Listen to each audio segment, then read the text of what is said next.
Cricket cricket আর cricket ভারতীয় ক্রিকেটের post-mortem এই বিশেষ আলোচনা নিয়ে আবার চলে এলাম আপনাদের সামনে। এই মুহূর্তে আমার সঙ্গে রয়েছেন বাংলার পালস টিভির কনসাল্টিং এডিটর জয়ন্ত চক্রবর্তী, আর আমি রাহুল রয়েছি আপনাদের সঙ্গে। স্বাভাবিকভাবেই ক্রিকেটের আলোচনা কিন্তু এখন সর্বত্র। আইপিএল বন্ধ হয়ে গেছিল, কিন্তু আইপিএল আবার শুরু হচ্ছে। আসন্ন যে কটা ম্যাচ ছিল সেই ম্যাচ শুরু হচ্ছে। বিসিসিআই সূত্রে এমনটাই খবর, কিন্তু এরই মাঝে যে খবর একেবারে সবার মুখে মুখে ঘুরছে তা হচ্ছে রোহিত এবং অবশ্যই বিরাট কোহলির টেস্টে অবসর। হঠাৎ এমন কি হলো, ইংল্যান্ড সিরিজের আগে অবসর নিতে হলো বা নেওয়াতে বাধ্য করা হলো?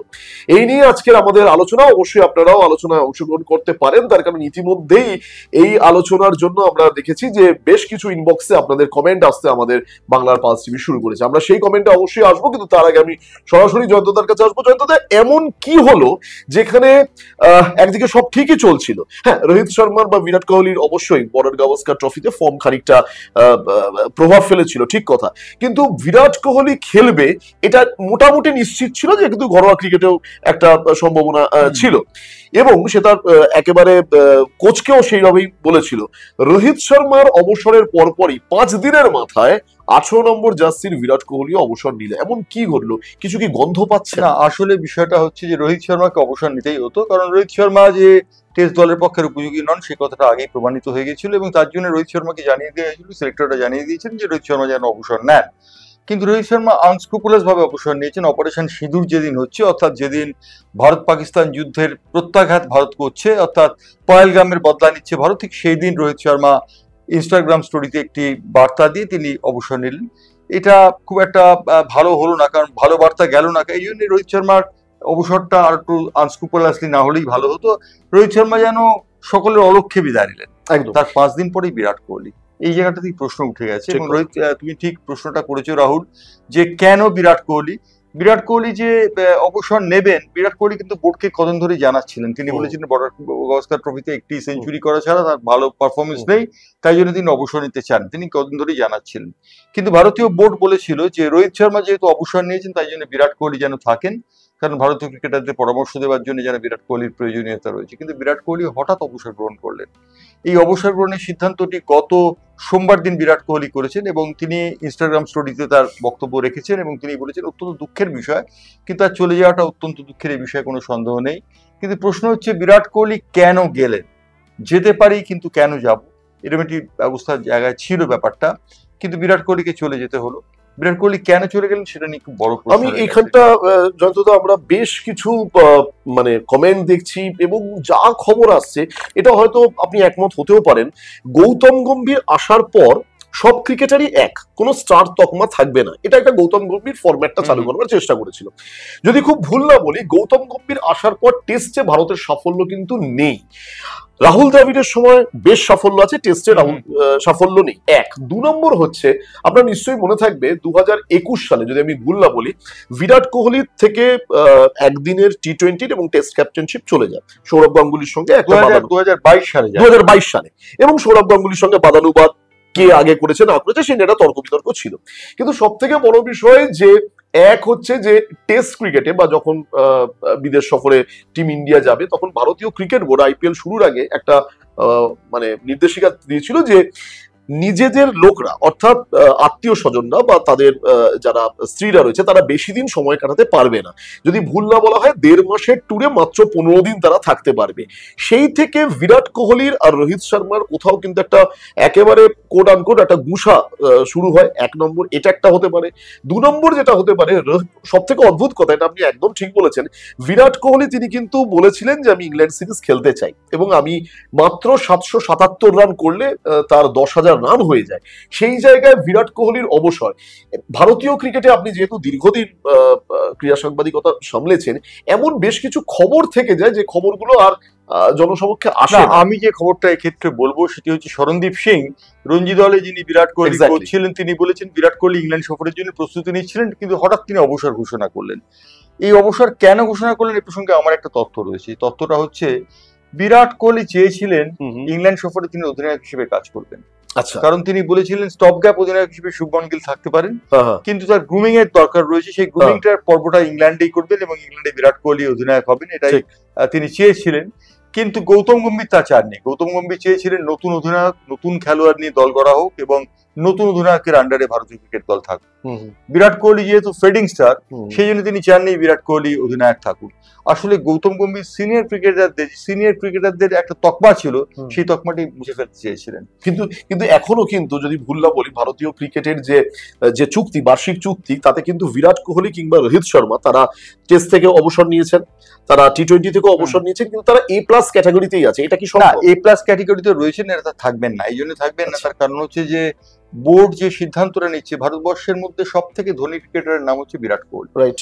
আজকে তালিকাটি প্রকাশ হয়েছে, তার মোট অর্জিত উপার্জনের নেটওয়ার্থ হচ্ছে 2280 কোটি টাকা। আচ্ছা।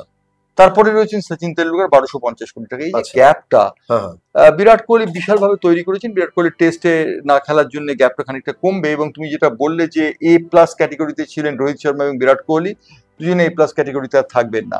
কিন্তু ওডিআইতে ক্যাপ্টেন তারা থাকছেন, রোহিত শর্মাকে ক্যাপ্টেন করা হচ্ছে এবং বিরাট কোহলি ওডিআই থাকবে। আমি এই জায়গাটা আসবো, খুব গুরুত্বপূর্ণ বিষয়। 3 ফরম্যাটে 3 অধিনায়ক। রোহিত শর্মা ওডিআইতে 50 ওভারের ওডিআইতে, এবং টেস্টে অবশ্যই শুভমান গিল, এবং টি-20তেও অন্য অধিনায়ক। 3 ফরম্যাট সূর্যকুমার যাদব। 3 ফরম্যাটে 3 অধিনায়ক কিভাবে? আমি একদম সূর্যকুমার যাদব আমি এই বিষয়টা বলতে পারি যে বিদেশে সবসময় অন্যান্য দলগুলি এই রীতি অনুসরণ করে, ভারতে এই রীতির অনুসরণ করা হচ্ছিল না। কারণ রোহিত শর্মা অধিনায়ক ছিলেন এবং রোহিত শর্মা ওডিআই বিশ্বকাপে অধিনায়কত্ব করছেন, টেস্টে অধিনায়ক করছেন এবং টি-20তে অধিনায়কত্ব করেছেন। কিন্তু এবারে সেই রীতিটা ভাঙা হচ্ছে, ভেঙে 3 জন অধিনায়কের হাতে দায়িত্ব দেওয়া হচ্ছে। তবে সুনীল গাভাস্কার একটি কথা বলেছেন, তিনি বলেছেন যে 2027 সালে ওডিআই বিশ্বকাপে রোহিত শর্মা এবং বিরাট কোহলি দলে থাকবেন কিনা তাই নিয়ে তিনি সন্দেহ প্রকাশ করেছেন। আচ্ছা। তিনি বলেছেন রোহিত শর্মার বয়স 40 হয়ে যাচ্ছে, বিরাট কোহলির বয়স তখন 38 হয়ে যাচ্ছে। 40 এবং 38 বছর বয়সে ক্রিকেটারদের রিফ্লেক্স ঠিক থাকে না, আর 2 বছর বাকি রয়েছে। সুনীল গাভাস্কার বলেছেন তিনি সন্দিহান যে রোহিত শর্মা নেতৃত্ব দেবেন কিনা এবং বিরাট কোহলি তার ওই দলে থাকবেন কিনা। সুতরাং এই প্রশ্নটি কিন্তু বড় হয়ে দেখা দিচ্ছে। আরেকটি প্রশ্ন রয়ে গেছে যে গৌতম গম্ভীর কেন এই কাজটি করলেন। গৌতম গম্ভীর ক্যাপ্টেন হিসেবে বিরাট কোহলিকে ইংল্যান্ডে নিয়ে যেতে চাননি, যদিও বোর্ড তাকে সিদ্ধান্ত পুনর্বিবেচনার জন্য আবার অনুরোধ জানিয়েছেন। বিরাট কোহলি আমার মনে হয় না সিদ্ধান্ত পুনর্বিবেচনা করা, মানে বিরাট কোহলি যে ধরনের মানসিকতা সেটা মনে হয় না পুনর্বিবেচনা করবে বলে মনে হয় না। কিন্তু বোর্ড চাইছে যে বিরাট কোহলি দলের সঙ্গে থাকুক, কিন্তু গৌতম গম্ভীর চাইছেন না তাকে অধিনায়ক করতে। এই জায়গাটাতেই কনফ্লিক্ট আমার মনে হচ্ছে, এবং সেই কনফ্লিক্টের জন্যই বিরাট কোহলি দ্রুত অবসর নেবার সিদ্ধান্ত ঘোষণা করেছেন। ভারতীয় ক্রিকেটে খুব অদ্ভুত ব্যাপার, বরাবরই কিন্তু এই কনফ্লিক্টটা কিন্তু দেখা গেছে। সৌরভ গাঙ্গুলির সময় দেখা গেছে, গেট চ্যাপেল এবং সৌরভ গাঙ্গুলির মধ্যে পরবর্তীকালেও দেখা গেছে, এবং সব থেকে কথা রোহিত শর্মাকে যখন অধিনায়কত্ব দেওয়া হয় 2022-এ, যখন 2022-এ বিরাট কোহলি তার স্ত্রী অন্তঃসত্ত্বা বলে তিনি চলে আসেন, সেই সময় একটা গন্ডগোল তৈরি হয়। অনেকে বলেন যে মহেন্দ্র সিং ধোনিরও স্ত্রী অন্তঃসত্ত্বা ছিলেন, কিন্তু ধোনি কিন্তু ক্যাপ্টেন্সি ছেড়ে চলে যাননি। সুনীল গাভাস্কার, আমার মনে আছে আমরা তখন ক্রিকেট কভার করতাম, সুনীল গাভাস্কার অন্তঃসত্ত্বা হয়েছিলেন, সুনীল গাভাস্কার তখন যাননি, বিরাট কোহলি চলে এসেছিলেন। বিরাট কোহলি ছেঁড়া যুদ্ধে পা গলিয়েছিলেন রোহিত শর্মা 2022 সাল। 2022 থেকে 25 অব্দি তিনি নেতৃত্ব দিয়েছেন। বিরাট কোহলি আমার ধারণা তিনি চেয়েছিলেন যে ইংল্যান্ড সফর, যেখান থেকে তাকে অধিনায়কত্ব ছাড়তে হয়েছিল, সেই জায়গায় তিনি আবার অধিনায়কত্ব করুন, কিন্তু সেটা বোধহয় বোর্ড চাইলেও গৌতম গম্ভীর চাইলেও। এবং প্রসঙ্গত আপনাদের জানিয়ে রাখতে চাইবো, এটা একেবারে নিশ্চিত, অন্তত রেকর্ডভুক্ত তাই বলছে, বিরাট কোহলি টেস্টে ভারতের সব থেকে সফলতম অধিনায়ক। 68টা টেস্টের মধ্যে 40টাতে জয়, এবং এক্ষেত্রে একটা রেকর্ড রয়েছে, সেই রেকর্ডটি হচ্ছে গ্রেম স্মিথ 53টি টেস্ট ম্যাচ জিতেছিলেন, 48টি টেস্ট ম্যাচ জিতেছিলেন রিকি পন্টিং, এবং 41টি টেস্ট ম্যাচ জিতেছিলেন স্টিভ ওয়া। আচ্ছা, সেক্ষেত্রে বিরাট কোহলি 40টি টেস্ট ম্যাচে জয়, এবং ভারতের কেন বিশ্বের মধ্যে বিরাট কোহলি চতুর্থ। এই চতুর্থ যিনি ছিলেন তাকে ক্যাপ্টেন্সি দেওয়া হলো না, এটা কিন্তু খুব আশ্চর্য ব্যাপার। এবং সব থেকে বড় কথা আপনাদের জানিয়ে রাখি, অ্যালান বর্ডার, অস্ট্রেলিয়ার প্রাক্তন অধিনায়ক, তিনি একটা দারুণ মন্তব্য করেছেন যে বিরাট কোহলি সেই ধরনের প্লেয়ার যাকে বিপক্ষ দলের সব প্লেয়াররাই তাকে প্রশংসা করেন। এটা একটা দারুণ মন্তব্য করেছেন। অবশ্যই আপনারাও মন্তব্য করেছেন, তার কারণ বাংলার পালস টিভির ইনবক্সে আপনারা কিন্তু এই বিরাট কোহলি এবং রোহিত শর্মা সম্পর্কিত বেশ কিছু মন্তব্য করেছেন, এবং আপনাদের কিছু প্রশ্ন আছে। আমি তার একটা কথা বলি। গৌতম গম্ভীর যে কথাটি বলেছেন, তিনি বলেছেন যে ইংল্যান্ড সফর দিয়ে WTC অর্থাৎ ওয়ার্ল্ড টেস্ট চ্যাম্পিয়নশিপ শুরু হবে, এবং ইংল্যান্ড সফরে তিনি চাইছেন যে এমন একজন নেতৃত্ব যিনি সারা বছর WTC তে নেতৃত্ব দেবেন। শুভমন গিল অ্যাপ্রোপ্রিয়েট নাকি ঋষভ পন্থ অ্যাপ্রোপ্রিয়েট আমরা জানি না। শুভমন গিলের ক্যাপ্টেন্সি মেটেরিয়াল রয়েছে, কিন্তু আমার মনে হয় শ্রেয়াস আয়ার অনেক বেশি পরিণত। যদিও শ্রেয়াস আয়ারকে ইন্ডিয়া এই টিম দলের ক্যাপ্টেন করা হচ্ছে, আমরা এরকম একটা খবর পেয়েছি, কিন্তু শুভমন গিল এবং ভাইস ক্যাপ্টেন হিসেবে ঋষভ পন্থ এরাই নির্বাচিত হবেন বোর্ডের সূত্র থেকে, এমন খবরই জানা যাচ্ছে। তবে যে কথা তুমি বলছিলে বিরাট কোহলি ইনবক্সের আমি বিষয়ে আমি আসছি, একটু আপনারা নোট ডাউন করবেন। হাওড়ার আমি যদি ভুল না বলি হাওড়ার শালকিয়া থেকে আমাদের ইনবক্সে একজন প্রশ্ন করেছেন, সত্যজিৎ রায়, তিনি প্রশ্ন করেছেন রোহিত শর্মা এবং বিরাট কোহলি চলে যাওয়ার পর টেস্টে কাদের জায়গা ওই জায়গা আসতে পারে। বিরাট কোহলি এবং যখন রোহিত শর্মা চলে যাচ্ছেন তখন শুভমন গিল তো একজন আছেনই অবশ্যই, এবং তরুণ খেলোয়াড় যিনি আছেন আমাদের ঋষভ পন্থ থাকছেন, আর ওই যে আরেকজন খেলোয়াড় রয়েছেন যশবর্ধন না কি নাম, হ্যাঁ তারও সম্ভাবনা রয়েছে, নতুন ভারতীয় দলে এই আইপিএল এর ক্ষেত্রে অনেক তরুণ খেলোয়াড় উঠে আসছে। এই তরুণ খেলোয়াড় উঠে আসার সাথে কিন্তু ভারতীয় দলে বিরাট কোহলি এবং রোহিত শর্মার শূন্যস্থান ভরাট করার কোনো অসুবিধা নেই। অভিষেক শর্মা রয়েছেন, অভিষেক শর্মা যথেষ্ট ভালো খেলছেন, মিডল অর্ডারে তিনি যথেষ্ট ভালো খেলছেন, কিন্তু বিরাট কোহলি বিশেষ করে না থাকলে মিডল অর্ডারের কি অবস্থা হবে, ভঙ্গুর অবস্থা হবে সেটা কিন্তু। আরেকটা প্রশ্ন জয়ন্তদা এসছে, আমি একটুখানি অবশ্যই সেই প্রশ্ন, এটা দক্ষিণ কলকাতার যাদবপুর জায়গা থেকে এসছে, তিনি নামটা তার লেখেননি, মানে তিনি জাস্ট এই মন্তব্যটা করছেন যে অশ্বিন, বিরাট কোহলি আর রোহিত শর্মা তাদের টেস্টে চলে যাওয়া কোথাও কিন্তু একটু অলক্ষ্যে হলো, মানে আরো বেশি হতে পারত, কি মনে করেন? নিঃসন্দেহে তাই। রবিচন্দ্র অশ্বিন তিনি টেস্ট ক্রিকেট থেকে বিদায় নিয়েছেন, তিনি একটা সফর চলাকালীন বিদায় নিয়েছেন। রোহিত শর্মা অপারেশন সিঁদুরের দিন যেদিন সমস্ত দেশ ব্যস্ত, সেই দিন তিনি হঠাৎ একটা বার্তা দিলেন, এবং বিরাট কোহলিও আনস্কুপুলাসলি চলে গেলেন। সবকিছু মিলে এতে বিরাট অনেক রাজকীয় হতে পারে, বোর্ড বোধহয় হ্যান্ডেলটা ঠিক মতো করতে পারলো না বলে আমার একদম, বোর্ড যেভাবে হ্যান্ডেল করা উচিত ছিল সেভাবে হ্যান্ডেল করতে পারলো না। আচ্ছা, এই প্রশ্নটা আপনার কাছে রাখবো, তার কারণ যেহেতু আপনি গাভাস্কারকে খুব সামনে থেকে দেখেছেন, দিলীপ ভেনসারকে সামনে থেকে দেখেছেন, একজন একটা সিরিজ মানে পরপর আমাদের ইনবক্সে পাঠিয়েছেন, ভারতের সর্বকালের সেরা ব্যাটসম্যানের তিনি একটা তালিকা তৈরি করেছেন। আপনি এই তালিকার সঙ্গে একমত হচ্ছেন কিনা বা আপনারা হচ্ছেন কিনা, আপনারা আসতেই পারেন। সচিন তেন্ডুলকার 1 নম্বরে, 2 নম্বরে রাহুল দ্রাবিড়, 3 নম্বরে সুনীল গাভাস্কার রানের বিচারে অবশ্যই, বিরাট কোহলি 4-এ, 5-এ ভিভিএস লক্ষ্মণ, 6-এ হচ্ছে বীরেন্দ্র সেহবাগ, তারপরে সৌরভ গাঙ্গুলি, চেতেশ্বর পূজারা, দিলীপ ভেনসারকার। আমি এই তালিকার সঙ্গে ভিন্নমত হওয়ার কোনো কারণ দেখছি না, কারণ যে তালিকাটা প্রস্তুত করেছেন তিনি ক্রিকেট যে বোঝেন তার প্রমাণ রয়েছে। সচিন তেন্ডুলকারকে 1 নম্বরে রেখেছেন, 2 নম্বরে রেখেছেন তিনি, কাকে রেখেছেন 2 নম্বরে? 2 নম্বরে তিনি রেখেছেন অবশ্যই রেখেছেন তিনি রাহুল দ্রাবিড়কে। নিঃসন্দেহে মিস্টার ডিপেন্ডেবল বলে রাহুল দ্রাবিড় খ্যাত ছিলেন। 1996 সালের প্রথম টেস্ট খেলেন, সৌরভ গাঙ্গুলির সঙ্গে তার টেস্ট ডেবিউ হয় এবং তাতে তিনি সেঞ্চুরি করেন, এবং সৌরভ গাঙ্গুলি সেঞ্চুরি করেছিলেন। তারপর থেকে দ্রাবিড় কিন্তু নীরব খেলোয়াড়, অর্থাৎ তিনি নীরবে ভারতীয় দলকে সার্ভিস দিয়ে গেছেন। তৃতীয়ত গাভাস্কার, সচিন তেন্ডুলকার এবং গাভাস্কার, সচিন তেন্ডুলকার কিন্তু গুরু ছিলেন গাভাস্কার। আচ্ছা, সচিন তেন্ডুলকার যখন ক্রিকেট খেলতে শুরু করেছেন তখন তার সামনে একজন ক্রিকেটারই ছিলেন, তার নাম হচ্ছে গাভাস্কার। এই বিষয়ে প্রয়াত শরৎ কোটনিস, যিনি বিখ্যাত সাংবাদিক ছিলেন, তিনি একটি আর্টিকেল লিখেছেন। সেই আর্টিকেলে তিনি লিখেছিলেন, টাইমস অফ ইন্ডিয়াতে আর্টিকেলটি বেরিয়েছিল, তিনি লিখেছিলেন গাভাস্কার এবং সচিন তেন্ডুলকারের সম্পর্ক নিয়ে। অসাধারণ সেই সম্পর্ক, কার্যত রমাকান্ত আচরেকারের ছাত্র হলেও সচিন কিন্তু সুনীল গাভাস্কারকে সামনে রেখে বড় হয়েছে। আচ্ছা, বেশ, আমরা অনেক মানে অজানা তথ্য তুলে ধরছি, যেহেতু আমাদের সঙ্গে জয়ন্ত চক্রবর্তী রয়েছেন। আরেকটা বিষয়, একটা মন্তব্য খুব মন ছুঁয়ে যাচ্ছে। অনুষ্কা শর্মা, বিরাট কোহলির স্ত্রী, তিনি কিছুদিন আগে, যখন 5 দিন আগে তিনি বিরাট কোহলি যখন তিনি অবসর নিয়েছেন, অনুষ্কা শর্মা একটা মন্তব্য করেছেন যেটা একেবারে সত্যি হৃদয় ছুঁয়ে যায়। সবাই তোমার আজকের এই রিটায়ারমেন্টটা দেখছে, বা সবাই তুমি কি দিয়েছো দেখছে, আমি দেখছি তোমার চোখের জল, যখন তুমি ব্যর্থ হয়ে ফিরতে, তুমি পরের ম্যাচে কিভাবে ফিরে আসতে। এইভাবে একটা খুব হৃদয় টাচ করা একটা মন্তব্য। আসলে কথাটা হচ্ছে যে রোহিত শর্মা এবং বিরাট কোহলি যে কথাটি বলেছেন, তিনি বলেছেন যে আমরা ম্যাচের শেষে পরিজনদের সঙ্গে থাকাটা পছন্দ করি, রাইট, তার কারণ আমরা একদম ফ্যামিলি পরিবার পছন্দ করি। বার্টি ফোক্স, আমার মনে আছে বিশ্বকাপের সময় 1990 সালে তিনি একটা নিয়ম করেছিলেন, জার্মান খেলোয়াড়রা কোনো গার্লফ্রেন্ড অথবা ওয়ার্ক, অর্থাৎ স্ত্রী অথবা গার্লফ্রেন্ডদের নিয়ে যেতে পারবেন। আচ্ছা, বার্টি ফোক্সের সেই সিদ্ধান্তটা বুমেরাঙের মতো এসেছিল জার্মান দলে। এবং জার্মান দল সেবারে কিন্তু চ্যাম্পিয়ন হয়েছিল। আচ্ছা, তো এই যে ঘটনাটি কিন্তু যথেষ্ট একটা সাড়া জাগানো ব্যাপার একদম। তবে আমি কিন্তু স্ত্রী এবং পরিজনদের যাওয়াটাকে অপছন্দ করি না। আপনি অপছন্দ, আপনি সাপোর্ট করি। বেশ, আরেকটা ইনবক্সে প্রশ্ন এসছে, আমরা সেই দিকে অবশ্যই একটুখানি নজর রাখবো। শস্যুনা থেকে জাস্ট শুধু নামটা দেখা যাচ্ছে, ওর নাম সুশোভন, কোনো টাইটেল লেখেনি। সুশোভন একটা মেসেজ করেছে আমাদের ইনবক্সে যে বিরাট কোহলি যেহেতু 7টি ডবল সেঞ্চুরি ছিল, তাহলে যদি এই ইংল্যান্ড সিরিজে খেলতো তাহলে কি রান ব্যাটে আসতো বলে মনে করেন? রান নিঃসন্দেহে আসতো। বিরাট কোহলি 5টি টেস্ট খেললে অন্তত পক্ষে তিনি ভালো রানই করতেন এবং তিনি সেঞ্চুরি যে একটা করতেন সে বিষয়ে কোনো সন্দেহ একদম।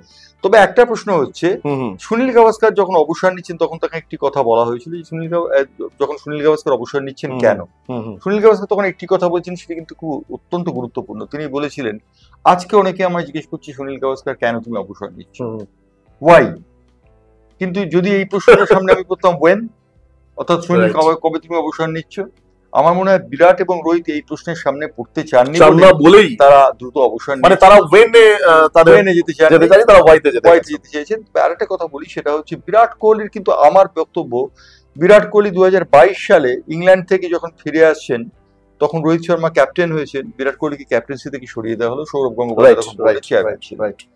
কিন্তু সেই সময় বিরাট কোহলির একটা ভেঞ্জেন্স ছিল, তিনি ইংল্যান্ডে অধিনায়কত্ব করে খেলা ছাড়তে চেয়েছিলেন। আমার মনে হয় বিরাট কোহলির এই দাবিটা খুব অসঙ্গত ছিল না।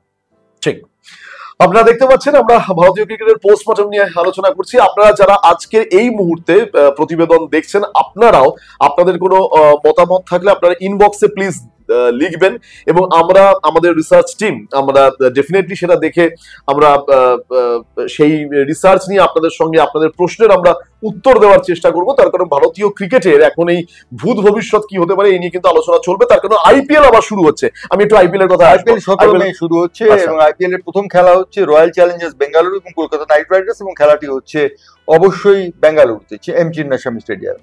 প্রশ্ন হচ্ছে আইপিএল এর ফাইনাল হবে 3 জুন। 3 জুন কি ইডেনে খেলা হবে? সম্ভবত নয়, কারণ বোর্ড ইতিমধ্যেই সিদ্ধান্ত নিয়েছে সাউথের 3টি কেন্দ্রে খেলা হবে। তার মানে সেক্ষেত্রে কলকাতা বোধহয় ফাইনালটা পাচ্ছে না। কলকাতা যদি চেষ্টা চালাচ্ছে ফাইনালটি পাওয়ার জন্য, জানি না কি হবে। তবে আইপিএল এ যে বাকি ম্যাচ আছে, বিদেশি খেলোয়াড়দের মধ্যে মিচেল স্টার্ক আসবেন না, বাকিরা সবাই চলে আসছেন ইতিমধ্যে। জোস হ্যাজেলউড আসবেন না, বেশ কয়েকটি দলকে বিদেশি খেলোয়াড়দের ছাড়াই নামতে হবে মাঠে, সুতরাং এটা একটা অসুবিধার কারণ হয়ে দাঁড়াবে। তবে আইপিএল চরিত্র আইপিএল এর। আচ্ছা বেশ, আইপিএল আমরা আইপিএল নিয়ে আমাদের আলোচনা থাকতে হবে, তার কারণ আইপিএল শেষ হওয়ার পরপরই আবার ইংল্যান্ড সিরিজ রয়েছে। আমি একদম চলে আসবো আর ইংল্যান্ড সিরিজের কথা, বিশেষ করে টেস্টে। আগে একটা কথা বলি রাহুল, সুনীল গাভাস্কার একটা খুব প্রাণিধানযোগ্য কথা বলেছেন। সুনীল গাভাস্কার আজকে বলেছেন যে আইপিএল এর ম্যাচগুলোতে যেন ডিজে বাজানো না হয় এবং চিয়ার গার্লরা যেন না থাকেন, যেহেতু সীমান্তে সেনাদের প্রতি এটা কুর্নি জানাবার প্রকৃষ্ট উদাহরণ হবে বলে তিনি বলেছেন। ঠিক কথা, খুব খুব খুব প্রাসঙ্গিক কথা যেটা সুনীল গাভাস্কার বলেছেন। সেদিকে অবশ্যই দেখা যাক ভারতীয় ক্রিকেট কন্ট্রোল বোর্ড নজর রাখে কিনা। আইপিএল শেষ হলেই ইংল্যান্ড সিরিজ, সৌরভ গাঙ্গুলি, মহেন্দ্র সিং ধোনি, রোহিত শর্মা, বিরাট কোহলি, আমি 4 জনের নাম বললাম যারা 3 ফরম্যাটেই ভারতকে একদম সফলতম জায়গায় পৌঁছে দিয়ে গেছে। বিরাট কোহলি, রোহিত শর্মা এই মুহূর্তে 50 ওভারের ম্যাচ খেলবে, একদিনের ম্যাচ, কিন্তু রইল অবশ্যই সূর্যকুমার যাদব এবং শুভমান গিল। এদের যা ভবিষ্যৎ বা খেলার যা টেকনিক, যা দক্ষতা, কি মনে হচ্ছে এরা কতদিন ভারতীয় ক্রিকেটকে অধিনায়কত্বের যে বোঝা বা অধিনায়কত্বের যে লিডিং ফ্রম ফ্রন্ট এগিয়ে নিয়ে যেতে পারে? কি মনে হয়? শুভমান গিল সম্পর্কে আমার একটাই বক্তব্য আছে, শুভমান গিলকে প্রিম্যাচিওর, একটু বয়সের আগেই তাকে অধিনায়কত্ব দেওয়া হচ্ছে। পাতাওয়াতি অবশ্য 21 বছর বয়সে অধিনায়কত্ব নিয়েছিলেন। আমার মনে আছে যে ওয়েস্ট ইন্ডিজে একজন খেলোয়াড় আহত হবার পর চার্লি গ্রিফিথের বলে নরি কন্ট্রাক্টর মাথায় আঘাত পাওয়ার পর পাতাওয়াতিকে অধিনায়কত্ব নিতে হয়েছিল। পাতাওয়াতির বয়স তখন মাত্র 21। আচ্ছা, সুতরাং শুভমান গিল 27 বছর বয়সে অধিনায়কত্বের বোঝা তার ঘাড়ে চাপবে এমনটা নয়। তা সত্ত্বেও মনে হয় শুভমান গিল একটা প্রিম্যাচিওর। এই কারণে প্রিম্যাচিওর, যার জন্য প্রিম্যাচিওর বেবি যেমন হয়, অনেক সময় অন্তঃসত্ত্বা দেখা যায় যে প্রিম্যাচিওর বেবি হয়ে যাচ্ছে। শুভমান গিলকে সময় দেওয়া উচিত ছিল। সূর্যকুমার যাদব টি20 জন্য ঠিকই আছে। বেশ, তাহলে আমাদের আলোচনা আপাতত আমরা এখানে ইতি টানবো, কিন্তু আপনারা অবশ্যই আমাদের এই আলোচনার সঙ্গে থাকবেন, তার কারণ এই প্রতিবেদন ফেসবুক এবং ইউটিউবে চলে যাওয়ার পর আপনারা ইনবক্সে আপনাদের যদি কোনো মতামত থাকে, কোনো যদি মন্তব্য থাকে, কোনো যদি প্রশ্ন থাকে, আপনাদের যদি মনপসন্দ যদি কোনো ইকুয়েশন থাকে ভারতীয় ক্রিকেট সম্বন্ধে, অবশ্যই আপনারা লিখে জানাতেই পারেন। তার কারণ আমি বেশ কয়েকটা বেছে বেশ কিছু মন্তব্য এসেছিল ইনবক্সে, সেখান থেকে আমরা সময় নিয়ে দাঁড়িয়ে আমরা বেশ কিছু আপনাদের যে ইনবক্সের মেসেজ থেকে আমরা এই আলোচনা আনলাম। জয়ন্ত থেকে অনেক অনেক ধন্যবাদ। আমরা অবশ্যই এইদিকে তো নজর রাখবো। পুনশ্চ বলে একটা কথা বলি, সেটা হচ্ছে যে অজিত আগারকার নির্বাচক মন্ডলীর চেয়ারম্যান, তিনি কিন্তু রোহিত শর্মার ক্ষেত্রে মন্তব্য করেছেন। রোহিত শর্মাকে তারা আগেই জানিয়ে দিয়েছিলেন টেস্ট দল থেকে বিদায় নিতে হবে, কারণ রোহিত কি টেস্ট দল থেকে বিদায় না নিলে রোহিত টেস্ট দল থেকে বিদায় নিতেন না। আচ্ছা, এটা আগারকারের বক্তব্য।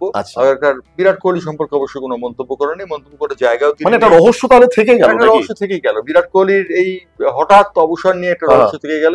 বিরাট কোহলি নেতৃত্বভার চেয়েছিলেন, নেতৃত্বভার দেওয়া হলো না গৌতম গম্ভীরের কারণে।